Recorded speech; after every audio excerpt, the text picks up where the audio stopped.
NANI? Oh, hello friend. Today we have an unexpected mechwarrior expansion, the rise of Rasalhague. Unexpected as it was believed no more content would be released after Call to Arms. Curious if there's yet another in the works before the release of another mainline game. I'm all for more content. Despite the things that annoy me, the game overall is still decent. Now the question one might ask is, who is Rasalhague and why are they rising?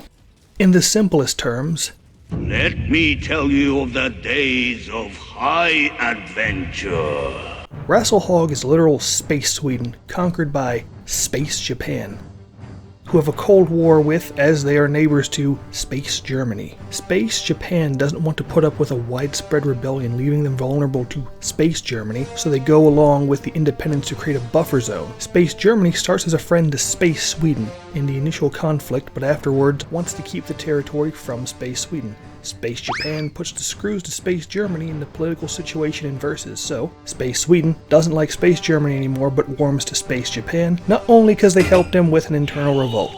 The whole situation being another Game of Thrones from Space Wizard Elon. Then, the clans. But that's a story for another time. Looking at the details of the expansion, roughly 12 missions with some AI improvements. The Crusader Mech is representing, adds some life to the world with AI Merc groups operating throughout the map. Let's start with the AI. Now this is a massive point of criticism of the game and many others. Now, the AI isn't ideal, but it's not as bad as people make it out to be. On an open field with small rolling hills, it works fine. The problem I found, this and many other games, is the terrain or overall level design. There are giant rocks all over the place, like scatter terrain that vehicles like to get stuck in. Even on the biggest maps, there are a lot of claustrophobic corridors and cliffs everywhere that the player can get stuck on, so how do we expect a primitive AI to perform better? There is still the problem of opponents and lancemates walking up to point-blank range, standing there getting focused fired. I believe this is part of the script AI getting into optimal range, which includes the default melee option, as when they do close in, the AI tends to use that as a preferred attack. Now yes, we can change to any lancemate and potentially move them out of danger, but in any kind of heavier firefight it becomes a real hassle to do so. So let's look at the AI improvements. Last time I played MechWarrior 5 was during Call of Arms, back in spring of 22. I can say my mechs lay the fire thick and heavy at respective ranges. I never had one stuck in a dropship before. Though they do need to stop firing at enemy dropships since they can't be destroyed. I learned early on not to take the lance inside settlements for defense. I usually run around the perimeter. They do seem a bit more hesitant to enter now. Looks neat, but I do think perhaps a few more commands and more thought when crafting maps would alleviate a portion of the headaches. We also have some quality of life adjustments. Increased active mech roster from 12 to 40, but you have to pay added maintenance fees for additional active mechs.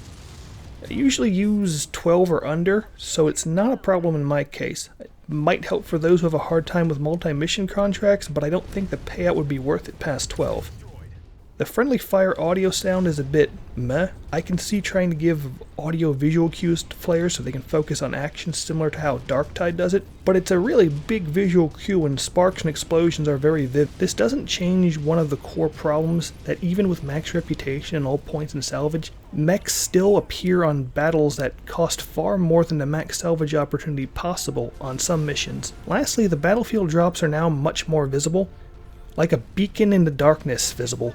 It's hard for me to tell if they're more spawning or I'm just able to see them now. They still drop mostly junk though. This is really only a boon to the missions where you have to find item objectives on an active battlefield. Most of these tunes seem barely noticeable, yet I do appreciate they're trying to fix things up in a game near the end of its support cycle. I was curious about this one as I don't think the game would handle a stealth mission all too well. The devs seem to realize this too, as stealth here is actually more of a suggestive secondary objective. It hints heavily that light mech are harder to detect. Extended weapons fire will increase detection as well. Objectives are one primary and multiple secondaries. It's possible to take out units that spot you before radio in with a time gauge and symbols over the units to take out before the alarm goes off. It seems when they do go off, a near unlimited wave of vehicles spawn until the objective is completed. In this case it was a sensor read mechs that are very much dead now and return to the forward base. It's a neat idea overall, but it's far easier just to kill everything that moves and leave. Now to get access access, we will need to start a new career. Importing a prior career with assault mechs would be ideal. There are some new start dates. The one we are after is named Rise of Rasalhague 3031. There is a 3035 start date, but it seems bugged as the planets identify as Rasalhague, but it's not formed, and this should be right after the Ronin War is supposed to end.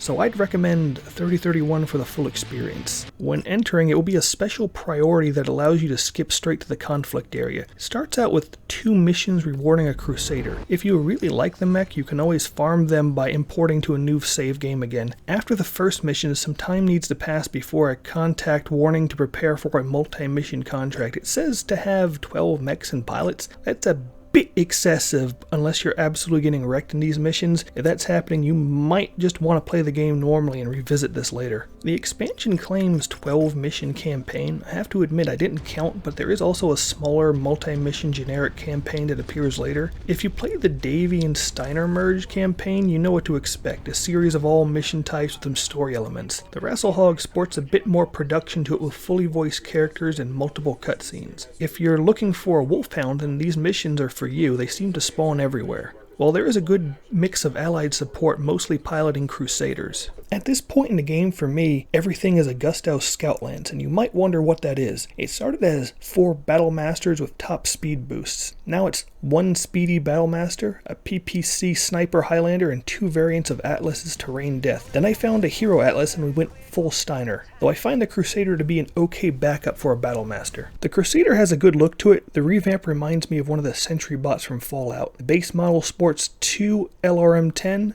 2 SRM-6, 2 MG, and 2 ML. Really, the only thing this is missing is jump jets. It has room to spare for a true multi-role. Hopefully I might find that on one of the other variants.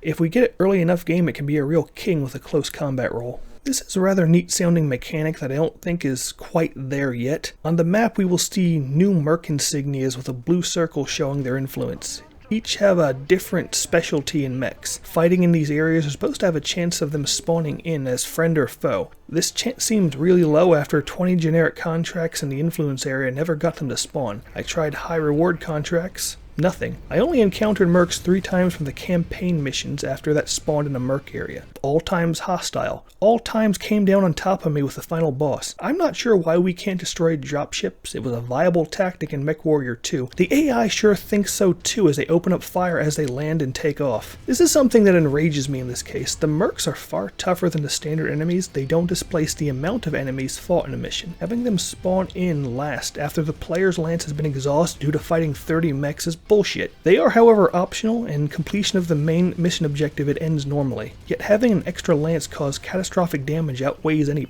positives here. It turns any large mission into a Royal Black Watch simulation during the Amaris Uprising. This system needs an overhaul. Have indicators of the mission the Mercs are going to be on, not just a generic area they might appear on. Ability to hire Mercs to back you up. If they're going to be in a mission, make it more dynamic, like having them guarding the objective already or displacing the amount of pre-existing units on the field. Now, after having contact with a Merc company, an intro to the Bounty Hunter comes up. It starts a side quest / rep grind of getting awards from intel points gained through interaction and the Bounty Hunter's offerings.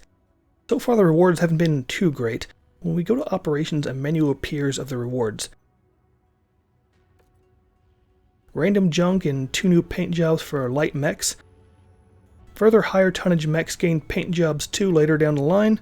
At one point we can get a new pilot with max stat capability. It's a nice filler to gear up if you begin the base start to shorten the rate of a rather grindy mid-game. Overall, it's a decent expansion, layering more things to do in the overworld. A slight quality of life and AI changes, even if not much, are highly commendable attempts. We still need an optimization patch, hopefully for the ray tracing, as frame rate goes crazy on systems far exceeding the required specs. Though it would be the biggest quality of life ever if enemy lances would stop landing on top of me in nearly every mission. I do think the Merc system needs an overhaul to be significantly useful or engaging. If you're a Battletech Universe fan, you already have a hard set opinion on MechWarrior 5. For new people, wait for a sale overall. MechWarrior 5 is imperfect experience that can be fun, and the expansion is more content with a light address on core concerns. Currently the base plus expansions are 50% off on Steam, and most of the Steam mods have been updated to streamline the experience. Man, well, that's pretty much it for now.